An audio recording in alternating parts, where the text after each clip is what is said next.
this working? Yes, beautiful. Hello everybody, so I'm Fleur. So I am the placement coordinator as well as a teaching specialist. So I am a Flinders graduate of the Master of Audiology, so I graduated in 2007. I topic coordinate the clinical topics, so I am still working as an audiologist. So in addition to my teaching and placement coordination, I work in our in-house clinic here, which is over at Stirk, called Health to Go. And I also do a day, which is not for the uni, at another private practice, local time. I've worked in a variety of different settings clinically, so I've done paediatrics, cochlear implants, hearing aids and adult rehabilitation, pretty well most areas. Probably at the moment, my main focus is adult rehabilitation and hearing aids, as well as sort of paediatric testing as well. I think that's about it about me. Yeah. So basically, I will take you for all the sort of all your first year sort of clinical skills, which is on a Monday afternoon, and also I do sort of the lectures that are around the clinical skills on the Monday morning. So I'll look forward to seeing you bright and early on a Monday. Hello everyone, I'm Eloise. So I am another one of the teaching specialists working in the Master of Audiology here at Flinders. I have a dual background. So I have a background in music performance and music education, and audiology. So I started off in music and then did my Master of Audiology studies at the University of Queensland, and then did my PhD where I put both of them together and really integrated them. Within the Master of Audiology program, I topic coordinate Audiology 1, Audiology 2, Professional Studies 1, and Professional Studies 2. So those are all first year topics. So we're going to get to know each other very, very well over the course of the next year. Within Audiology 1 and Audiology 2, those are quite big topics. So you'll see Fleur on a Monday morning in those topics for clinical theory. And then with me, you'll do all of the foundation theory around that, looking at things like acoustics and psychoacoustics and anatomy, physiology. And then professional studies kind of builds on those areas again, like the clinical work you do with Fleur in clinical audiology and audiology 1, and the foundation theory. And we look at professional skills to help you as an audiologist. Things like, how do you take a case history? How do you interact with people in the clinic? How do you write different types of clinical and academic output? So I'm really looking forward to working with all of you over the next year.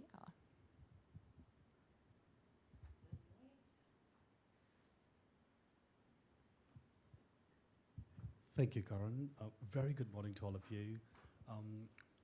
So excited and so happy to see all of your smiling faces today.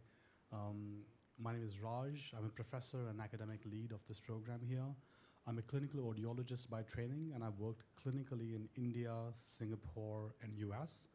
And then I did my PhD from University of Auckland in New Zealand. And then I was there for 10 years. I also worked in University College London. And from past 3 years, I'm here at Flinders University.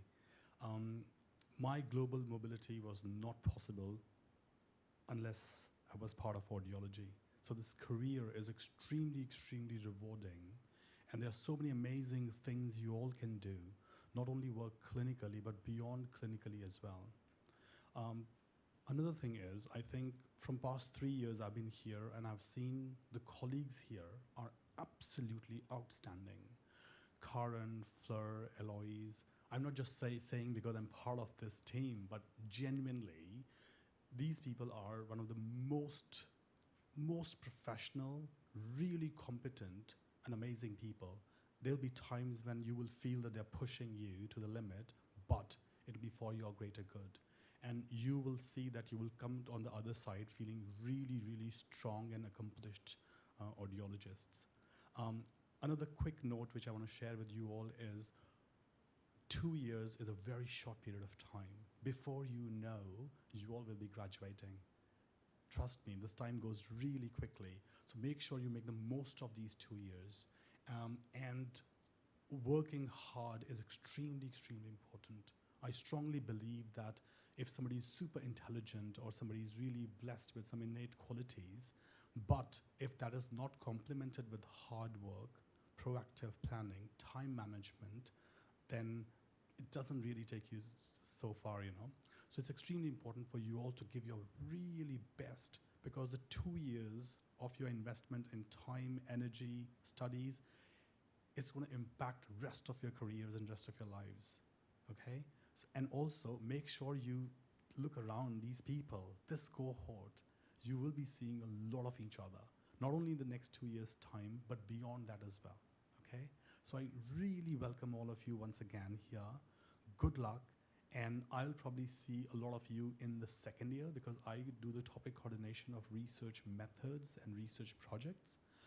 Right now, I have got 6 full-time PhD students. Out of those 6, 3 have audiology background. And 1 is a student who just finished his master's, and instead of doing the internship, chose to get into the research path as well. So academia or research is also a career option as well, okay? And we will chat a lot more about all of these things as we progress in this year and next year. So congratulations for choosing audiology. It's such a pleasure and privilege to have all of you here, and good luck with everything. Thank you.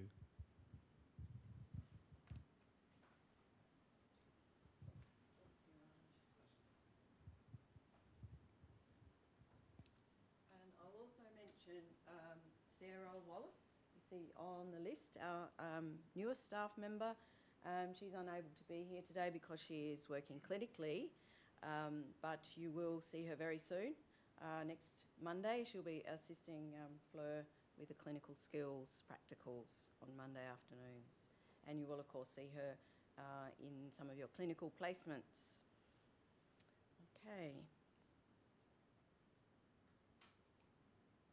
So now it's your turn to tell us a little bit about yourselves. So I will ask you to hand around the microphone. I think this is working. Doesn't sound very... Oh, looks better. I'd ask you to let us know your name and also your preferred name, the name you'd like us to use to call you. Let us know where you're from, your undergraduate degree, and maybe a few words about why you decided to study audiology. So, who'd like to begin?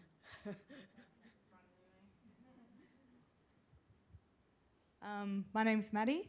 I'm from Adelaide, and my undergraduate degree was Bachelor of Medical Science at UniSA. I chose to study audiology because I actually wear hearing aids myself, so it's a very personal choice. Yeah. Hi, my name is Jo Yu Huang, and you can call me Alice.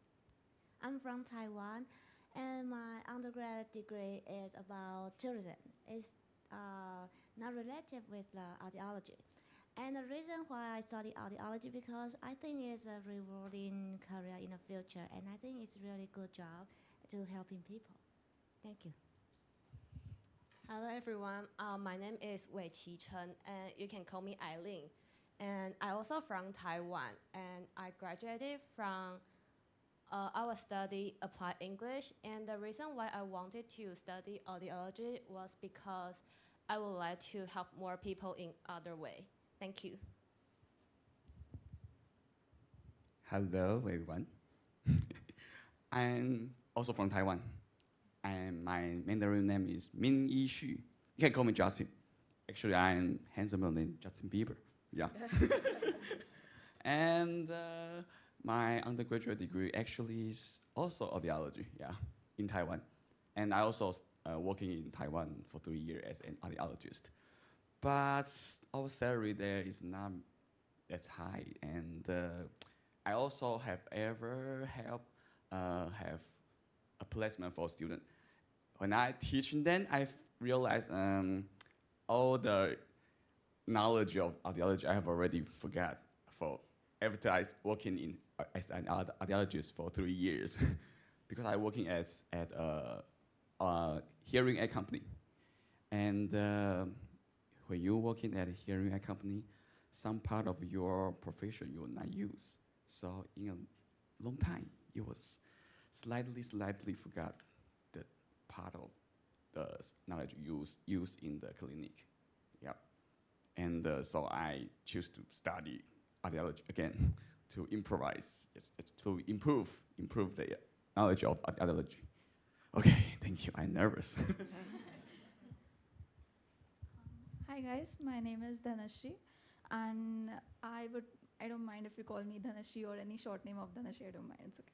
I did my undergraduate from India, and I did my bachelor's in audiology and speech language pathology. And because I fell in love with audiology more rather than speech, so I decided to pursue my master's in audiology. Okay, hi everyone. I'm Maduni. I'm from New Zealand, and I did my undergraduate in biomedical science at Victoria University. I've had the chance to work after my degree. I've worked in healthcare, and I've had the chance to talk with some audiologists, and I also wanted to choose this career as I found that it's something that I would find rewarding. Hello everyone, my name is Amulya. I'm from India with a background of dentistry. I'm a bachelor's in dental school. I've been in Adelaide for 10 years now, and I'm working at the Adelaide Dental Hospital. Not dental, dental assisting. I'm figuring out into like doing dentistry, but then I took my mom to an audiologist last year, and I thought, oh, it's a good study, narrowing it down to from 32 teeth to 2 years, so yeah. Hello, my name's Lauren and I'm from Angola. My undergraduate degree was health science at UniSA, and why I want to study audiology is because I wear hearing aids myself from a young age, and it's made an impact on how I can interact with people and my communication. Hi everyone, I'm Charlie Wang. Please call me Rebecca, and I also come from Taiwan. And I study my undergraduate degree in Bachelor of Arts, which is English Language and Literature. And the reason why I want to study audiology is because I used to play the piccolo, which is the instrument. And I think it kind of impairs of my hearing a little bit. So I want to explore the field more. Thank you. Hello everyone, so I'm Grishel. I'm from India, and I've done my bachelor's in audiology and speech language pathology. And I've always liked audiology, and I feel I've even got like better experience during my internship in audiology. That's why I thought, why not just go for audiology? So yeah. Hi everyone, I'm Sabina. I'm from Canada. My undergraduate degree was in biology with a minor in speech and language sciences. I chose to study audiology because I saw the impact it had on a close family member, and I found the career from a young age very rewarding, and I thought it's something I'd like to pursue. And I love people, so.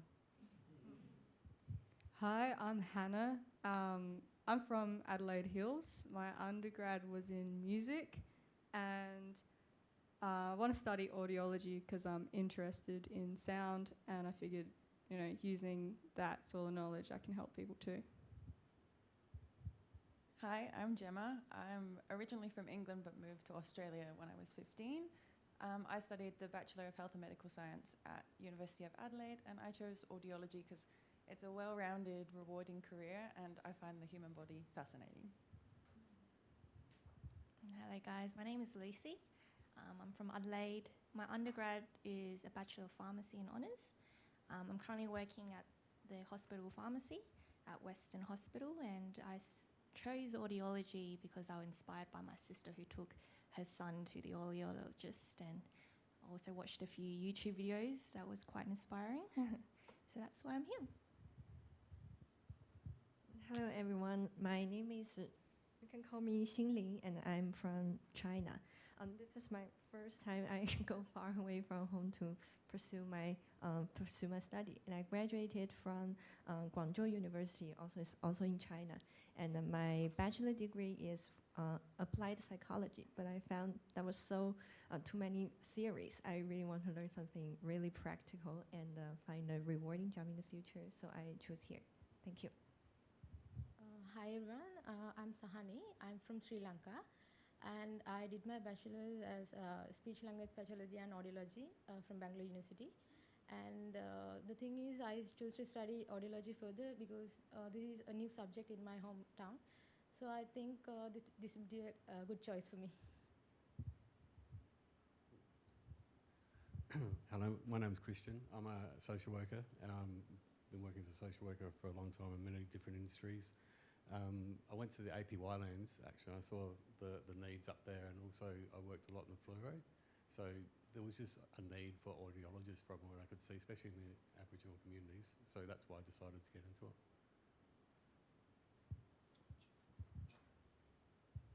Hi, my name's Cooper. I'm from here in Adelaide. I did my undergraduate here at Flinders. I did Bachelor of Medical Science, and I'm wanting to study audiology so I can help people in a clinical setting. Hi, I'm Shogo. I'm from Japan. Please call me Shogo or Sean. And my previous degree was a master degree in medical life science. After graduation, I worked for 2 pharmaceutical companies as quality researcher. And the reason I joined the audiology is I love to change my occupation to contribute to health science, like overall rather than indirectly in my previous occupation. Thanks. Good morning, everyone. My name is Jabir, and I'm from India. I did my bachelor's degree in audiology and speech pathology from Chandrasekhar Institute in Bangalore.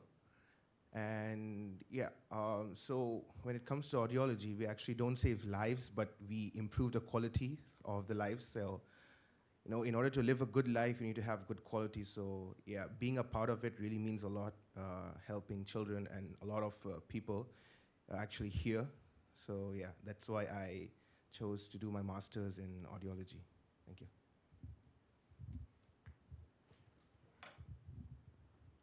Hi everyone, my name's Lou.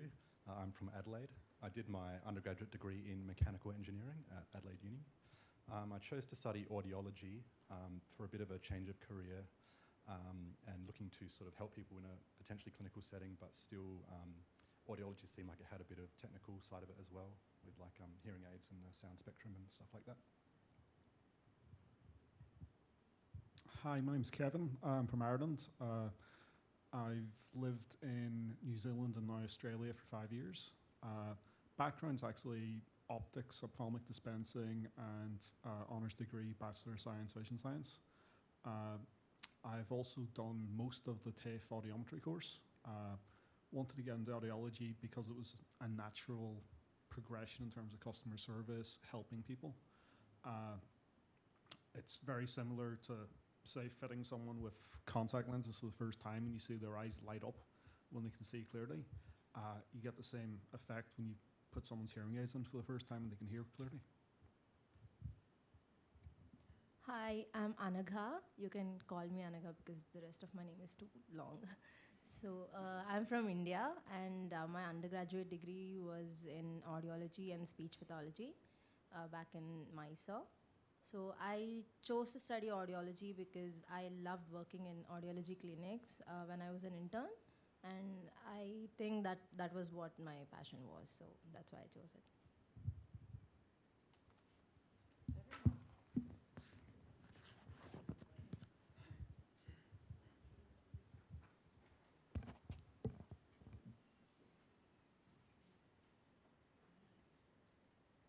Well, thank you very much, everyone. It's interesting to hear people from a range of different backgrounds, which is a great positive and benefit we feel in this course, that we do open it to people from many different backgrounds, and you'll see that benefit of that particularly in the problem-based learning, which we'll talk about much more later on. So we might have a short break now, but what I'd like to do is, or actually before that, just put your hands up, let us know how many of you, and we've heard that some of you have been perhaps along to an appointment with a family member with an audiologist or had personal experience. with audiologists. But I'd be interested to know as well how many of you have done some sort of observation or work experience or actually had a discussion with an audiologist about entering audiology as a profession. Has anyone here? Yeah? Yeah, a few of you, and some of you, a couple of you had actually worked in some capacity as an audiologist. Yeah, okay. Mm-hmm. Well, you will be quite early on in the course having the opportunity to observe on clinical placements and begin to participate in the actual activities of audiology. So we will have a short break, but what we'd like to do, and I would say this is fantastic to see everyone here face to face. The last couple of years, we've been online and mostly online, but this year we're hoping that most and many of our activities will be, including lectures, will be face to face. So what I'd like to do is, if any of you already have your Flinders ID cards, a few nods, or any other form of photo ID with you, we'd like to borrow those quickly so we can make a copy, so we have a photo of you with your name.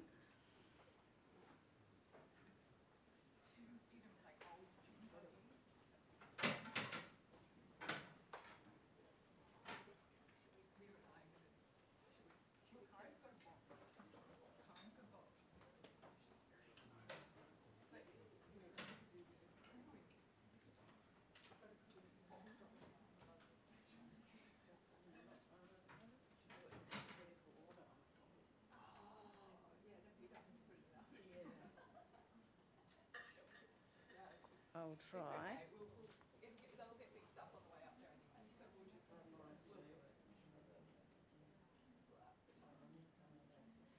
Yeah, me too, but we get cross-referenced. Yeah, okay.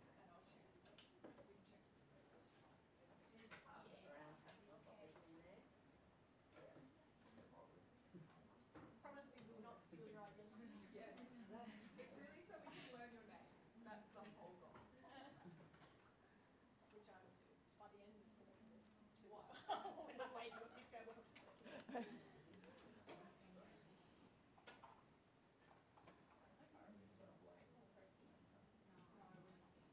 So feel free, I can feel it's getting a bit cooler in here, which is nice, but feel free if you want to have a 5-minute break, go out of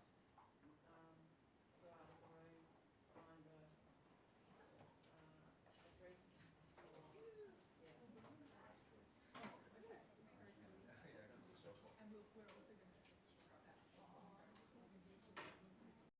Putting back on, sorry. So just to give you an overview of the organisational structure here at Flinders, audiology as a discipline sits within the College of Nursing and Health Sciences. So there was, a few years ago, there was a restructure of the university. Previously we were part of the medical school, it was known at that time, but now we're in the College of Nursing and Health Sciences. So this is one of 6 colleges within the university, and our main reception area, administrative centre is at Sturt, and this is where many of the, or most, I think all now of the other disciplines are located. So we are still here and conduct most of our teaching within this building, or as you'll see in the building above car park 1. Although I believe this year, I think you may have some lectures over at Sturt, which some of you will have seen on your way in. The buildings towards the entrance to the university on the left-hand side is the Sturt campus. There are also, I'll mention in passing, there are quite a lot of orientation activities happening at the Sturt campus. I think there are activities today, which you won't have time to go there today, but tomorrow I believe there are also some activities happening. So you might like to go and explore, have a look at the campus there as well. There is also a library there, as there is in this building, and on some occasions it's possible that some of your resources you might choose to, or you might need to go to locate those. But a lot of your communication with the administrative part of the college will be via email.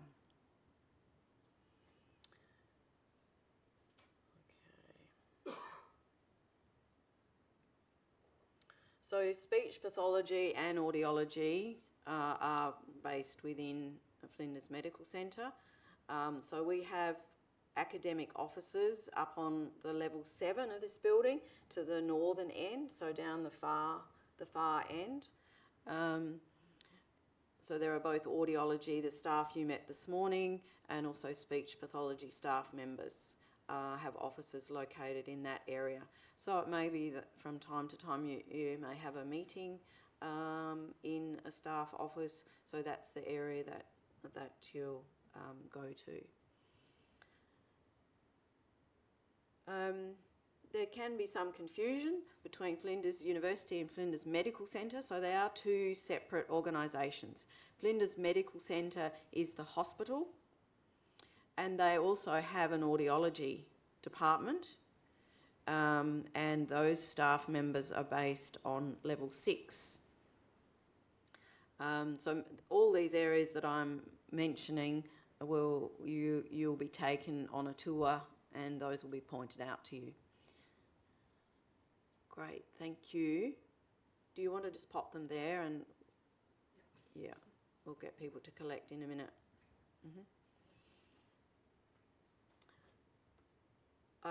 So we do work quite closely with the audiology staff.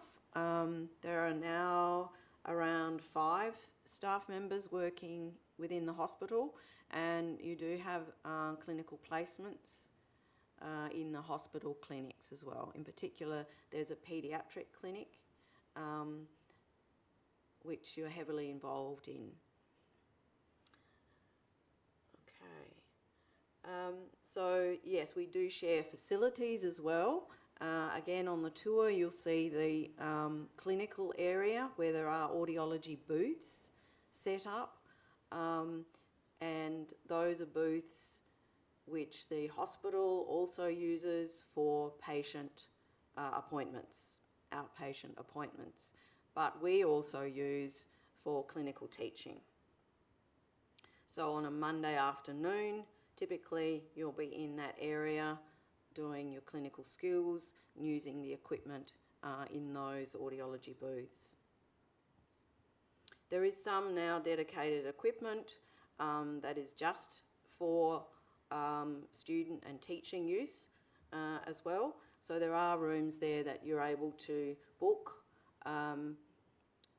when you have free time to practice your clinical skills out of teaching time.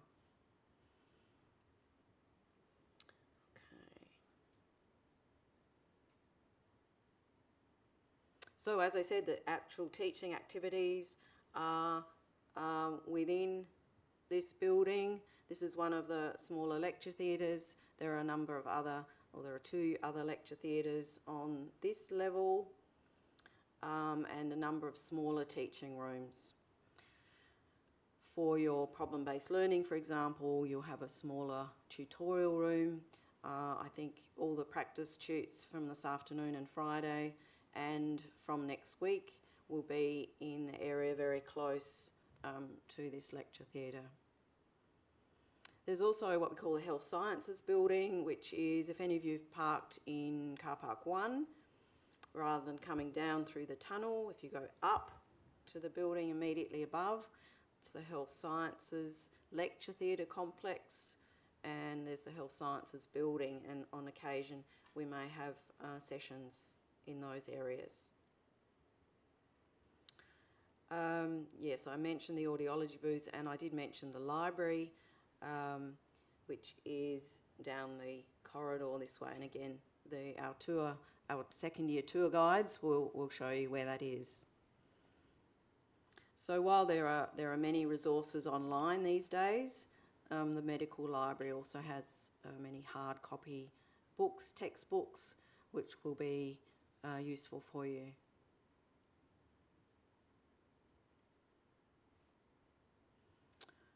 Okay, I have put in a slide here about COVID requirements.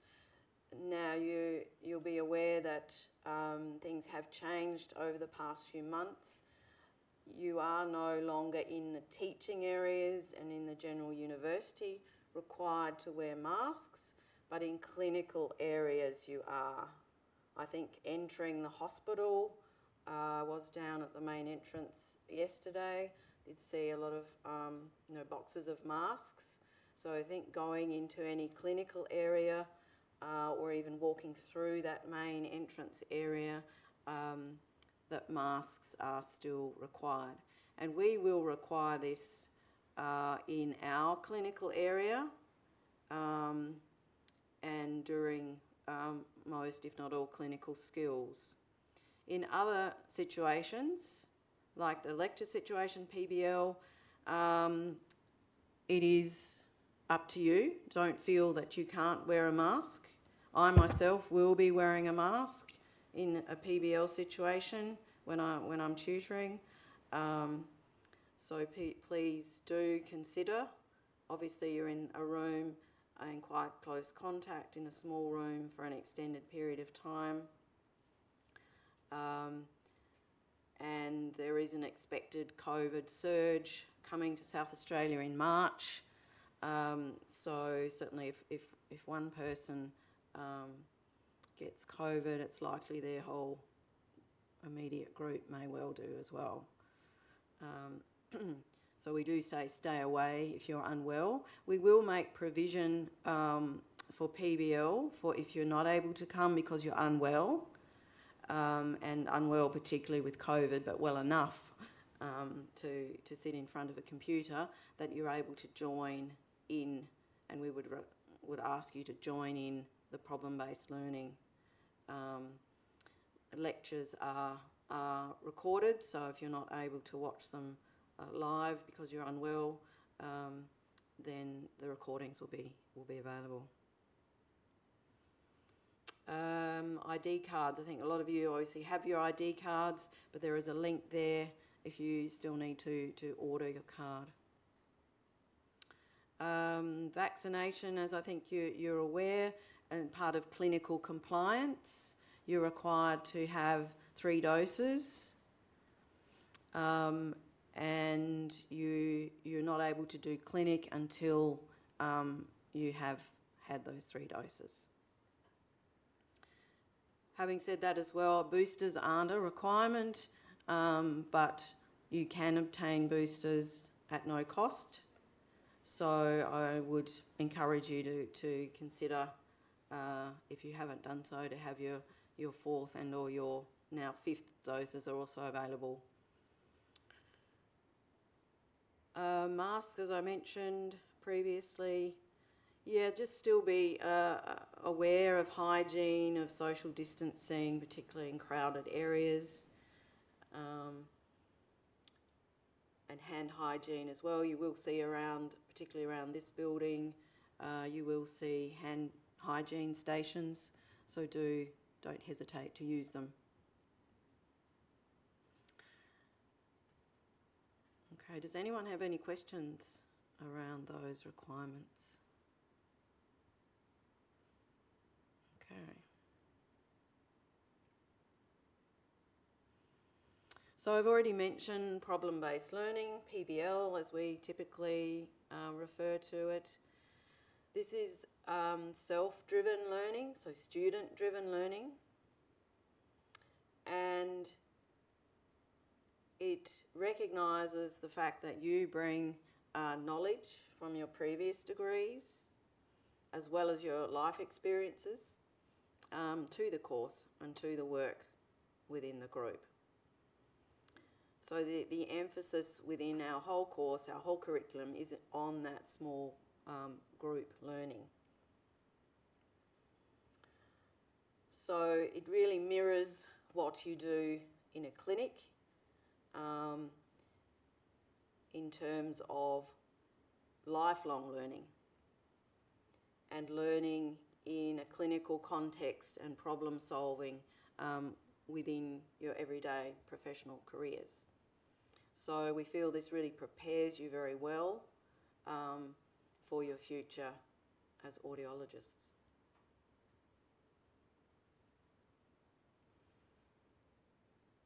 So we will have a lot more on PBL in this afternoon's session. And then following the practice case that you'll participate in this week, on Tuesday next week, you'll begin the first case as part of the actual curriculum. Okay. So other than the group work within PBL, there is a lot of independent learning, gathering resources, processing, thinking about collating those resources and bringing that information, those thoughts back to your PBL group.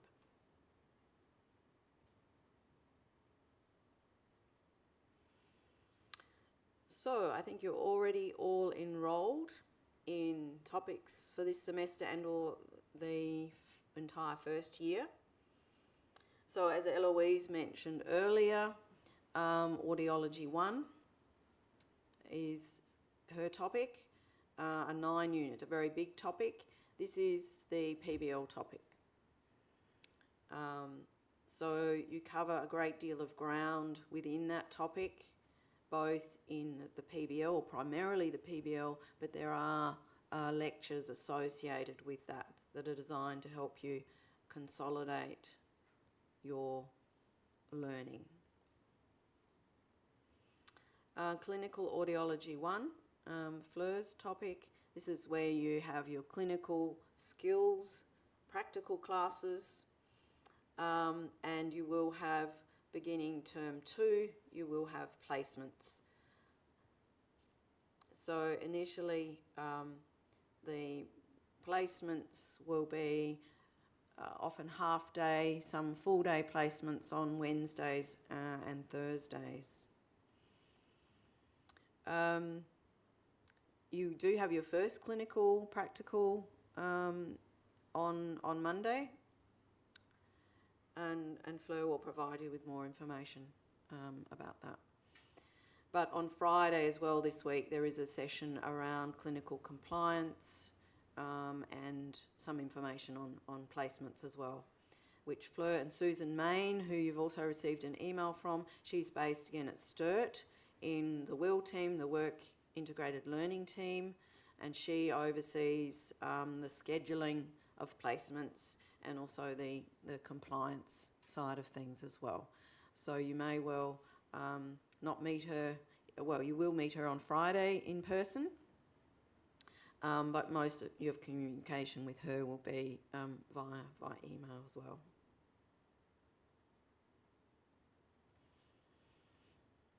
I would say no to some of you, that's great taking a few notes. I will also make these slides available on the Flow site for you to refer to if you need to. So the third topic in this first semester is Professional Studies 1. That's a correction there. Eloise is now the topic coordinator for that topic. So again, this is very much designed and integrated with the other topics in the problem-based learning to introduce you to many of the professional skills and activities that are important in audiology. Semester 2, similar range of topics. Again, the PBL topic, Audiology 2, Clinical Audiology 2, and Professional Studies 2. So each of these topics will have information, detailed information on the Flow sites. Has everyone had a look at Flow, tried to get into what we call Flow? some of you not yet, but you will need to do that, start doing that very, very soon, because this is where you'll also find what we call the statement, or the SAM, the Statement of Assessment Methods, which is a document which sets out exactly what the assessments are, the weighting for the assessments in that particular topic. But your topic booklet will have more detailed information about those assessments, about that particular topic. And the flow site will also be where you submit assignments. So there's additional information, for example, and the due dates will be associated with the assignment submission boxes on that flow site. And this is where you'll also access the problem-based learning materials that you need for each PBL tutorial. And also where, if you need to join the PBL online, where you'll access what we call Collaborate to enter into a virtual room to communicate with your group.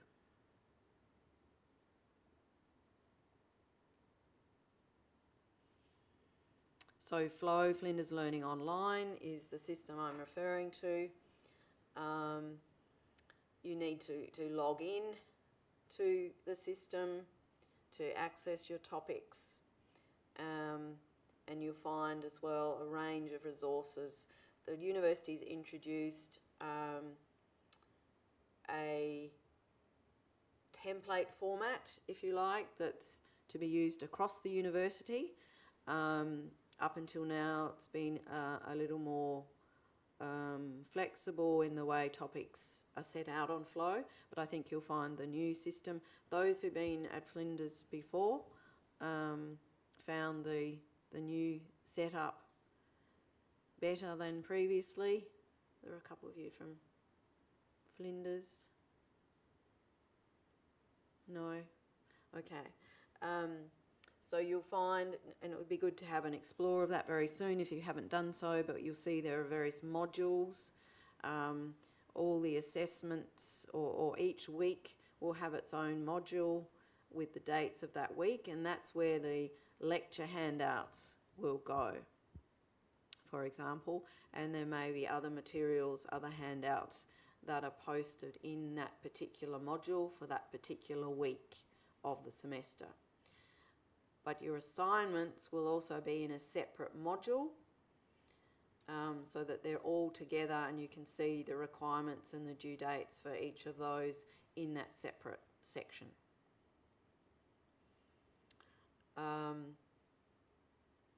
There is also, you'll find a module with the PBL materials as well. So each tutorial will have a disclosure, and that will be time released, so you can't see it prior to the tutorial, but once the time has been reached, 9 o'clock on a Tuesday or on a Friday, then you'll be able to access those materials.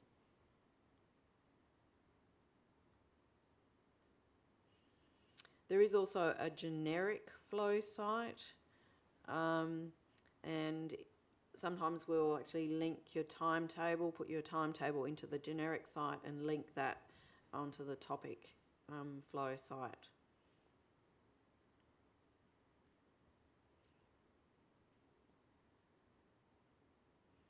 So I think this is still the case, that the Flow sites will disappear for you a year or so after the topic has been completed. So do download the materials that you need. Don't necessarily rely on them being accessible throughout the course through Flow. There's also a system on Flow of announcements. So a staff member can send out an announcement with information about the upcoming lecture or upcoming week's activities. So these, in practice, I think these quite often go into your email, into your other box rather than the focused Outlook box. So just be aware of perhaps checking that other box in case you've missed an announcement. Some staff members, I often send emails rather than announcements through a topic. I won't be a topic coordinator for your topics this year. I teach more heavily into the second year of the course.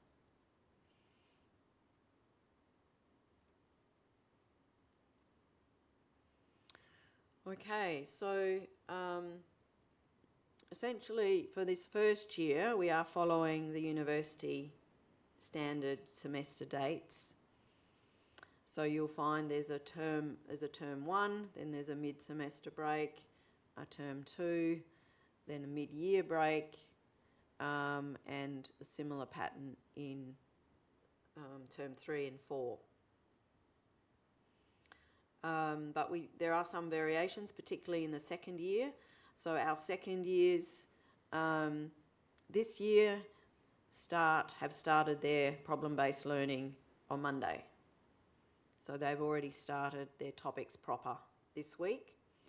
In second year, there are also placements, block placements, and they're maybe during periods that are typically university breaks.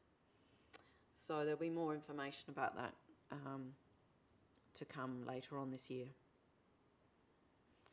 On occasion, we might have some sort of exams in the actual SWAT-VAC week, but generally we also stick to the exam week 1 and exam week 2.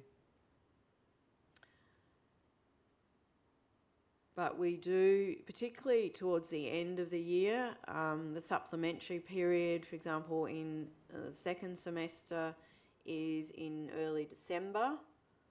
So if you're planning, holidays, you want to go away over the summer break or go to your home country potentially, do discuss that with me, or do make a note of when the supplementary period is. Don't assume that you won't have or need a supplementary or need to resubmit an assignment, for example. So do be aware of that. That's even more so the case at the end of second year, so we will remind you again, because at the end of second year, people are sometimes needing to obtain more clinical hours, for example, so that they can graduate that year. So we don't advise people to leave until middle of December.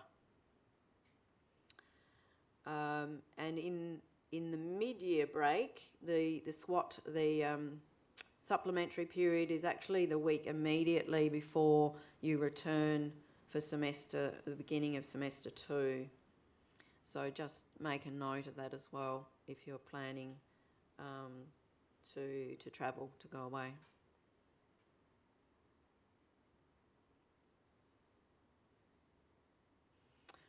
Okay, so I did provide you with a broad timetable, and you do, on the university system, they do provide you with a timetable. We do on occasion, and probably even more so in second year, we do have some variations to that timetable, but you will be notified about those by your topic coordinators or by myself.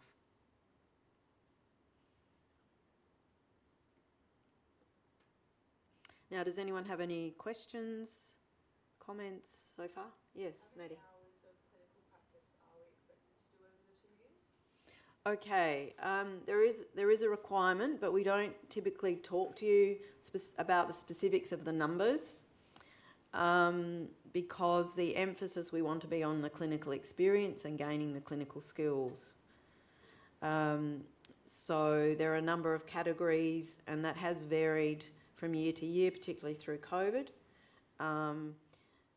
So there are a number of different categories, and Fleur will talk to you a bit more about that and how you record those. The important part of it is recording it. And initially, you'll be doing more observation. And observation is extremely valuable, but it's not actually counted in the Audiology Australia requirement. And yes, they have just changed the categories and the way it's what can be counted and what can't be counted. So you will have more information about that as things go on. But be assured, it's our job to ensure that you do obtain the requirement, as well as not just having the hours, but having the skills. And you do have block placements in second year, and those are typically 5 weeks, 4 days a week, when you're in a particular clinic or possibly between a couple of clinics, and there you have really a much more intensive experience, and the hours that you obtain, particularly the direct hours, which we call them, are important. The direct hands-on involving a client hours. So rest assured that particularly now that COVID is somewhat less of an issue, clinical placements will be back to normal. Okay, just a word on attendance. We do require you to attend PBL. Your participation and your contribution to those PBL sessions is a requirement, and it is assessed as well. So you'll find out more about that assessment in due course, particularly from Eloise, who's the topic coordinator for that topic and organises the first year problem-based learning. We also require you, if you're allocated to a clinic, that you do attend that clinic. Obviously, if you're unwell, there are extenuating circumstances, changes can be made, and you will receive a schedule so that you can plan other activities around those clinics.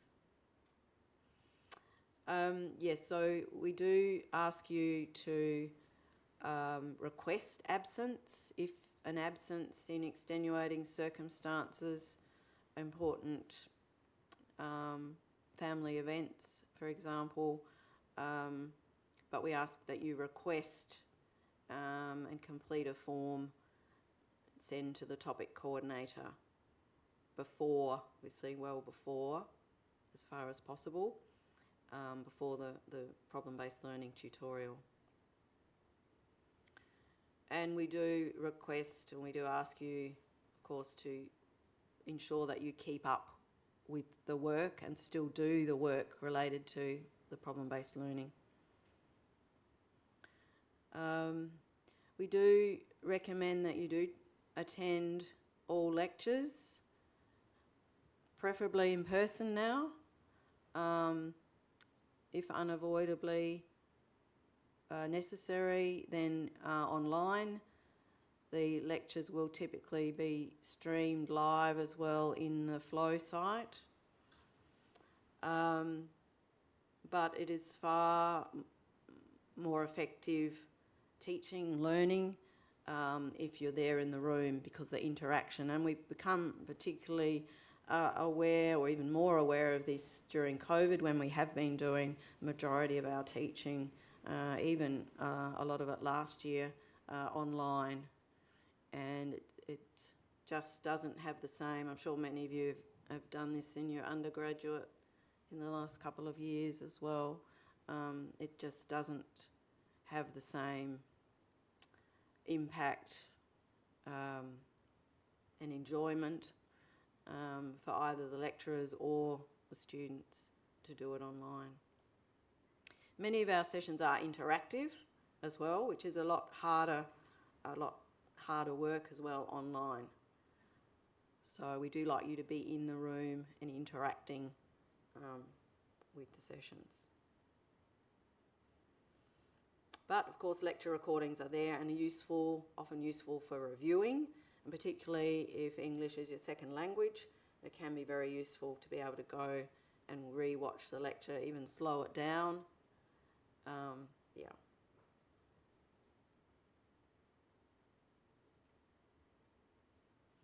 So as I mentioned in my email to you, it is a very full-time course, as you've you've probably already gathered as well from this morning. So we do recommend that you try and keep your casual work to a minimum. Typically we say if someone's trying to do more than 8 to 10 hours in a week, that it's likely that their progress in the course will suffer in some way. Most of our, if not all of our topics, you do need to receive a pass grade in all assessments in order to pass the topic. And you must complete first year successfully before you can progress into second year.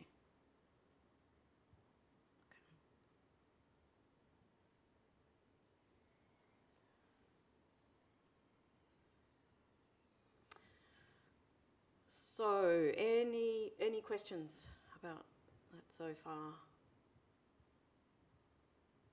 Okay.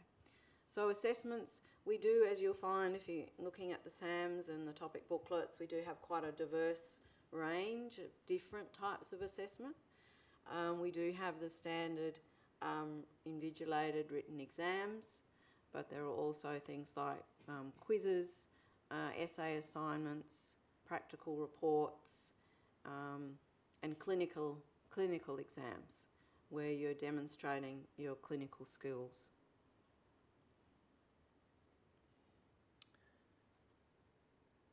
Okay, and as I mentioned, assignments are submitted in Flow. There are cover sheets that we ask you to use. Also important to note, the university policy is quite strict on assessment and on extension requests, so it is possible in extenuating circumstances to request an extension, but this must be done before the submission date. So it's no good saying a day later, oh, my computer broke when I was trying to submit it. Okay.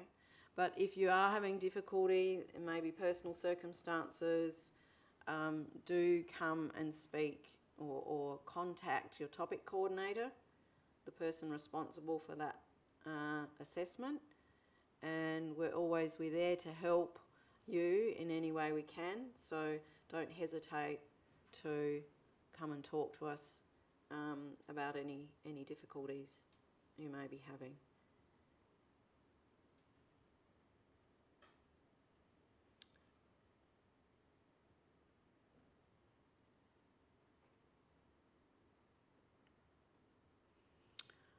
Okay, so the grading system you can access, you find out about on the Flinders website.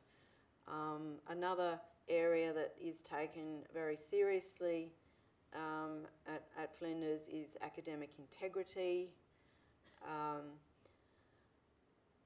and what we consider to be academic integrity breaches.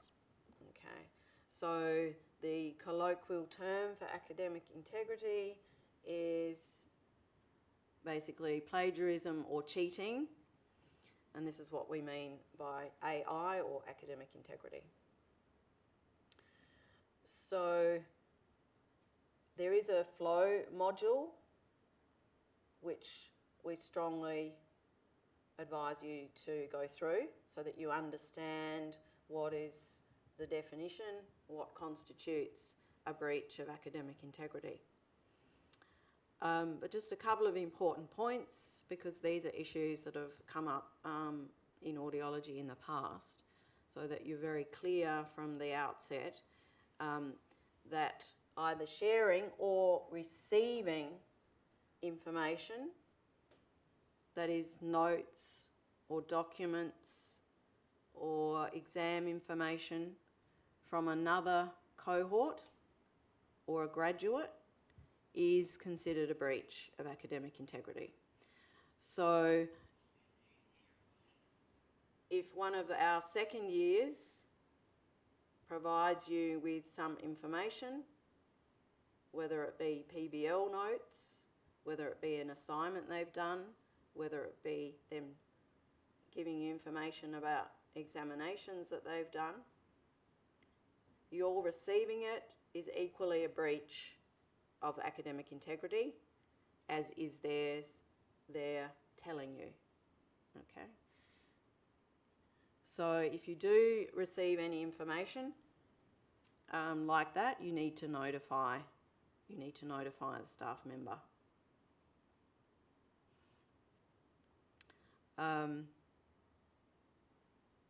And if you have any questions, you're not sure what is right, what is wrong, then please do, contact me, contact your topic coordinator, contact someone and ask about it.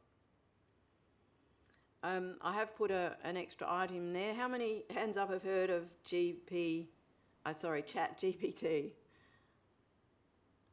Not many of you. Okay. Yeah, I've only heard about it, I think, 2 weeks ago. This is artificial intelligence that has started to evolve and can be used to write text, basically, depending on your input to that tool.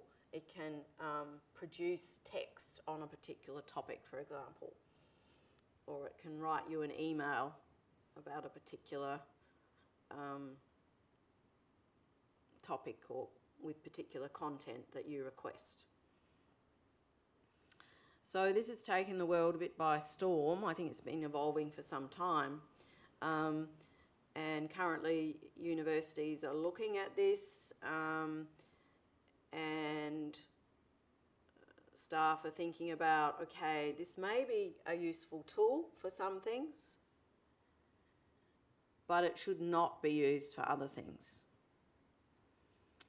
So while we don't have a formal policy addressing specifically GPT chat, it is considered, it comes under the title of what we call contract cheating as academic integrity.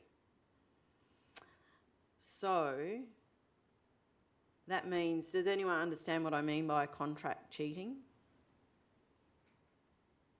A few nods. Basically, it means if anyone else produces or writes your work for you. Okay, so it's not your own work.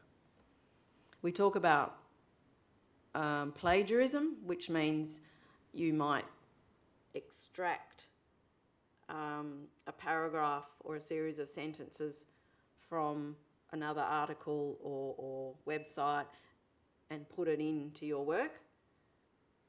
That is plagiarism, which is also a breach of academic integrity. But contract cheating is when a whole assignment is written by someone else or something else, such as ChatGPT. Okay, so it does have, and I know this is a very serious topic, but just to warn you right from the outset, it does have very serious consequences. The contract cheating can mean expulsion, immediate expulsion from the university, and if it's not immediately detected, if it's detected, let's say 2 years later, when our ability to detect this artificial intelligence work improves, then your degree can be cancelled. So, yeah, just a word of warning, be very mindful. Be mindful of that. So any questions about that very serious topic?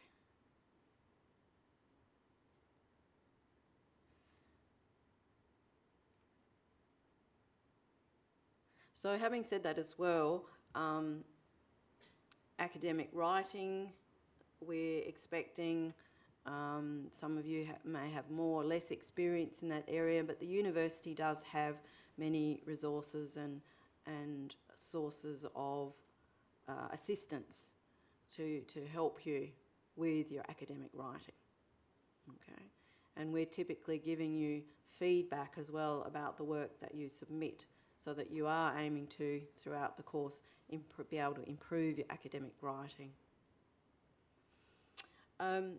So there aren't any particular textbooks that we say you have to have that we're following through week by week, but you can purchase some of those if you wish. The library has many textbooks that are very useful. They do have increasingly online textbooks and books as well, but I do recommend that you don't just rely on necessarily electronic resources. There are still hard copies of many of the books, and given that you will be in the university now for PBL, not just sitting at home in front of your computer, then you have easy access to the library. And as we say there, yes, with web resources, do be discriminating. I'll talk a little bit more about that in the problem-based learning session as well. And the library itself, yes, does have many resources that you can access to assist you with searching, learning how to search for information, for journal articles, and also in terms of academic skills, academic writing, and so on.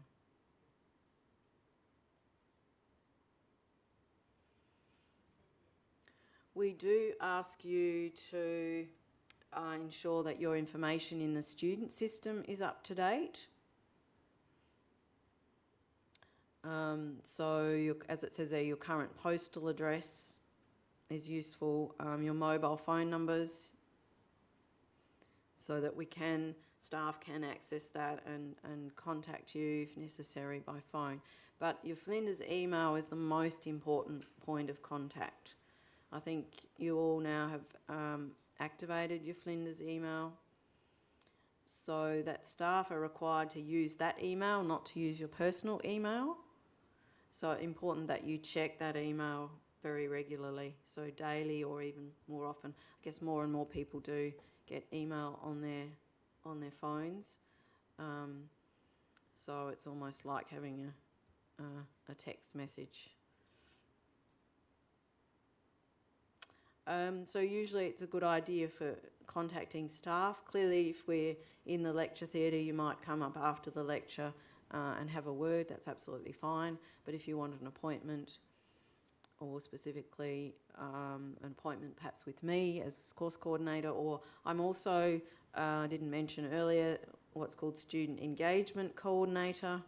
Many of the bigger courses have a separate person that has that role. Essentially, that's someone that you can come to if you're struggling, experiencing any personal or other difficulties with your academic progress, and we can talk through what your options are, how we can help you to progress.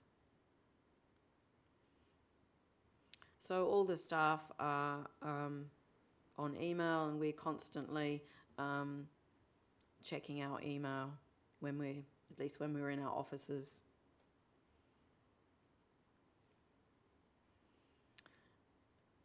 Okay, so I mentioned the administrative staff in the college are at STIRT. You can contact them via this email, NHS Inquiries. We do have a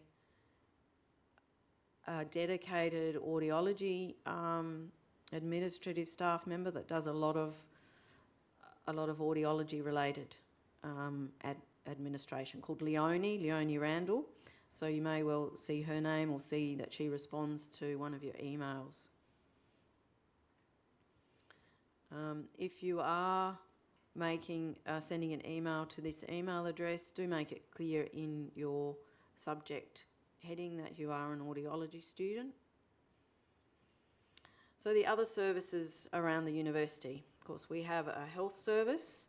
So there are both doctors and counsellors and disability advisors that you can access. So you may, if you're living in Adelaide previously, you may well have your own GP, that's fine, but the health service has a number of GPs and you can make appointments to see them. They also, I believe they also have a nurse, so they can, at times, they can do blood testing.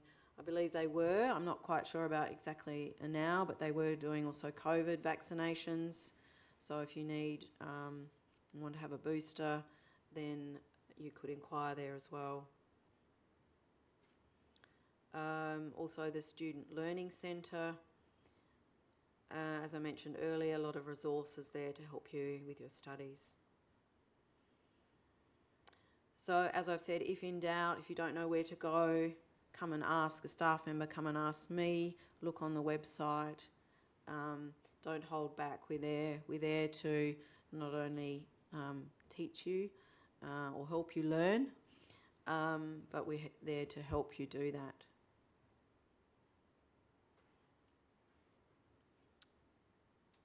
Okay. So I should mention as well the disability services, disability counsellors are also there to discuss any specific difficulties you may have and look at producing a plan that to help you with your studies. And those plans are called Disability Access Plan. And once you have one of those, they need to be sent to your topic coordinators so that they understand what the suggestions are made in order to facilitate your learning. Okay.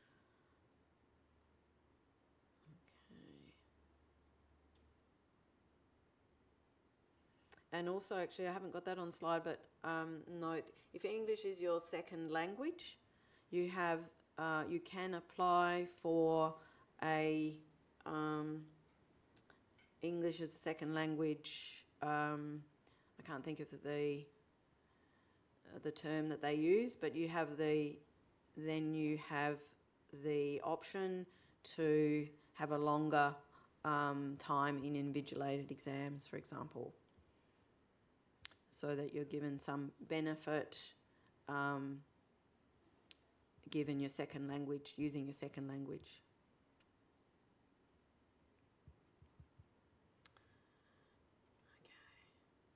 So there are, you might see when you do a tour around the building, there are a number of lockers, and you can ask to have a locker allocated to you, so you can leave some of your books and so on in the locker. Student reps. So we won't do this immediately because you don't yet know each other very well, but in the course of the next couple of weeks, I'll be sending out an email asking for nominations of people who might like to be class representatives. So it's not an onerous task. You will undergo some training in the task, sort of giving you strategies, ideas about how you might fulfill that role. Essentially, your help in providing feedback from the whole of your group, your cohort, to the staff, to myself. So we'd arrange a meeting at least once a semester or 2 or 3 times a year to come and chat to me about the course in general, and keep in communication with other members of the group so that they can provide their general feedback. And if there are any major issues that come up, again, that can be the person typically will have 2 student reps and probably a third that's specifically an international student rep, and they can come to me if there are any significant issues that have been raised by the group at any time during the year.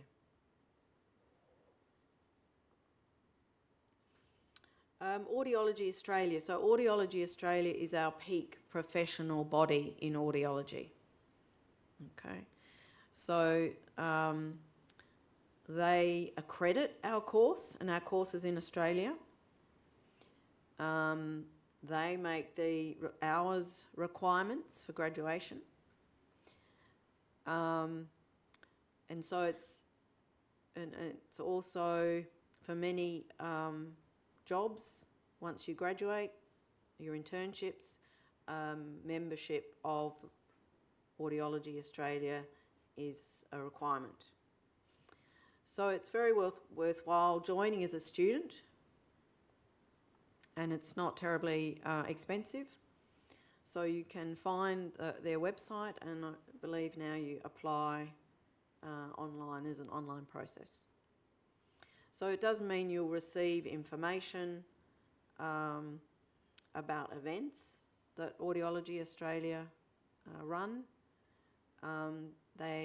We will have someone actually from Audiology Australia coming to talk to you in the coming weeks as well. And once you graduate, you can quite seamlessly transfer from student to full membership. You do get job information through Audiology Australia. They do produce a magazine which has some quite useful clinical and audiology relevant topics and articles. And we do have, in the past there's been, every second year there's been a big conference, in-person conference, and the last one was due to take place in Perth in 2020, so that was of course cancelled, but there will be one this year in May. It's probably a little early for you to consider attending this particular conference, but certainly some of the second years may do. This one is going to be on the Gold Coast. But there are other events. There is an event coming up in March, but again, I think it's a little bit early probably for you. This is about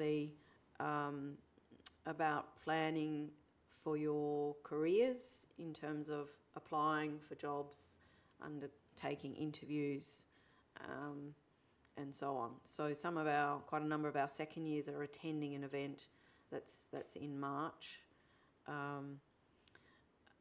But there will be similar events that will be appropriate for you to attend later on. Did you have a question? You raised your hand. No, sorry. Okay, yes, and the website is also, once you're a member, you can access some of the resources on the website as well, additional resources.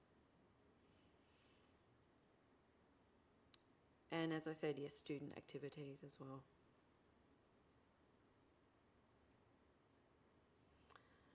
Security, yes, just a couple of numbers there if you need those at any time.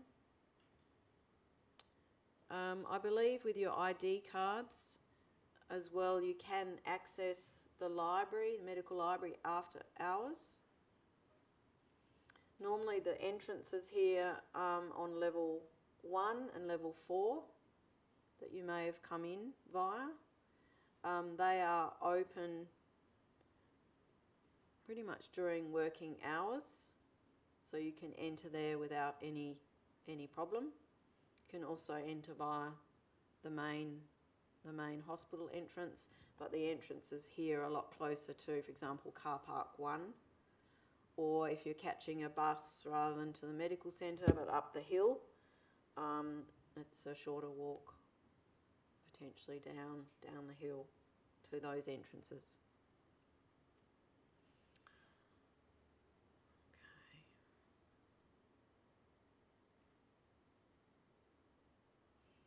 So yes, a reminder for Friday in the morning at 10, I think. I don't have that on the slide.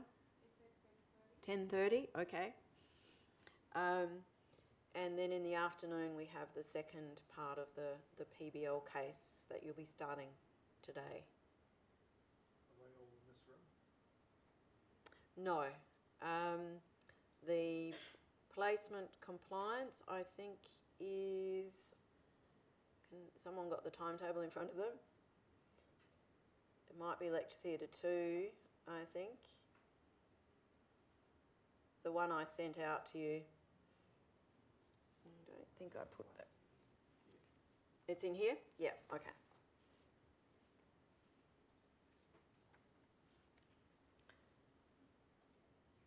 So your other classes, you will either receive information from the topic coordinator, or many of them will be on your timetable on the Flinders website as well. Yeah. So I'm not sure where you are routinely, but it will be maybe in these lecture theatres. There's another smaller one around the corner. And as I mentioned earlier, there are some rooms up the hill. Yeah. There is also actually another lecture theatre, which I should get the tour guides to show you. It's sort of on the next level down, behind the very end lecture theatre. This was lecture theatre 3 right at the end, but now it's called a collaborative teaching space. You'll notice when you go in there or you look in there that there are quite large... it's a tiered space with large tables, so it's very, very good for some group activities within a lecture session. But behind that is another smaller lecture theatre, a little bit like this one.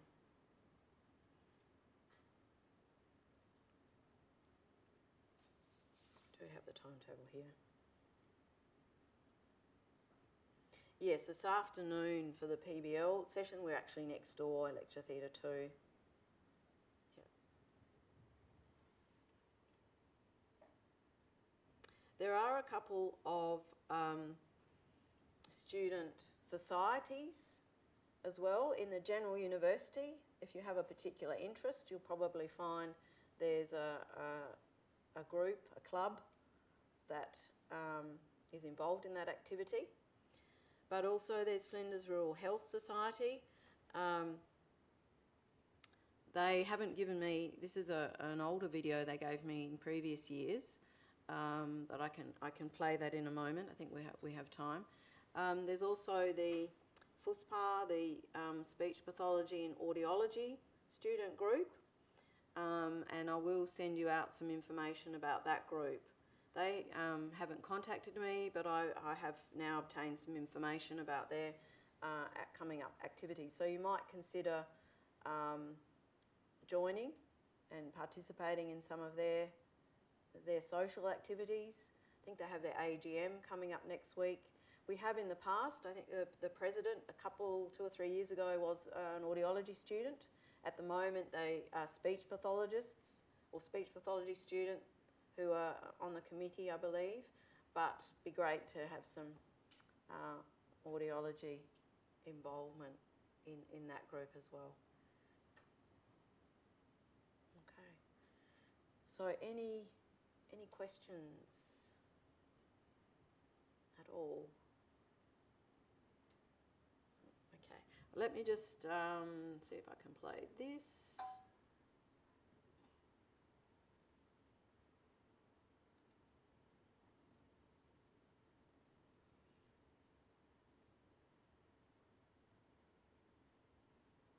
FIRST stands for Flinders University Rural Health Society, and we are a government-funded, student-run, multidisciplinary club with free membership open to students studying any health degree at Flinders. Our aims are to be a voice for health students who have an interest in rural health and provide all health students who may have an interest with the opportunity to learn more about being a rural health professional, and from this promote and encourage rural health career options through experiences and our events. We are one of the 3 rural health clubs in SA, and together with the other 25 interstate rural health clubs, we form the National Rural Health Student Network. Our events are aimed at providing a social outlet with like-minded students while being educational and giving students knowledge to take away afterwards. They are open to all health students. All you have to do is become a member of FIRS. Some of our events are free, while some have a small fee. Why should you join FIRS? Well, there are educational opportunities for all health students to learn practical skills and increase your knowledge about other disciplines. There is the opportunity to network with students across year levels, disciplines, and also universities through joint club and NRHSN events. For these NRHSN events, there is funding available for local and interstate conference attendance. Skills can be developed in teamwork, event management, and leadership, and there are opportunities to visit rural locations with educational experiences such as hospital tours with local health professionals. You get to speak to and engage with rural high school students and Aboriginal engagement. Now hear from one of our past members on their experiences.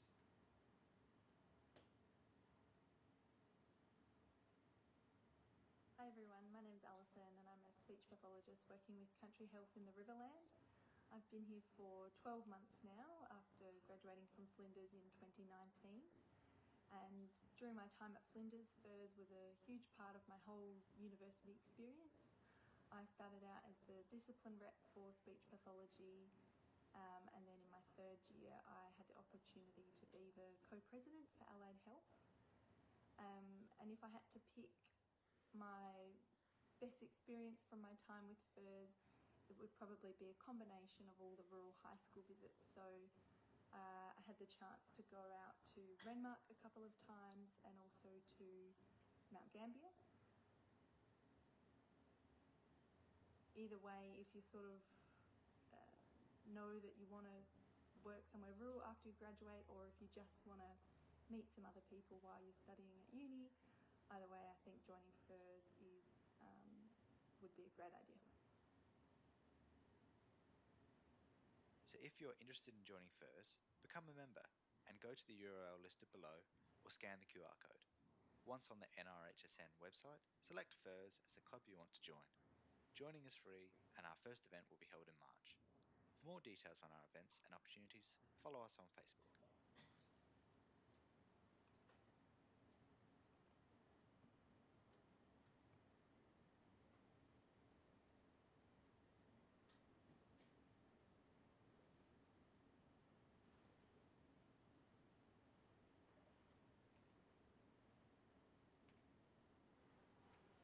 Okay, so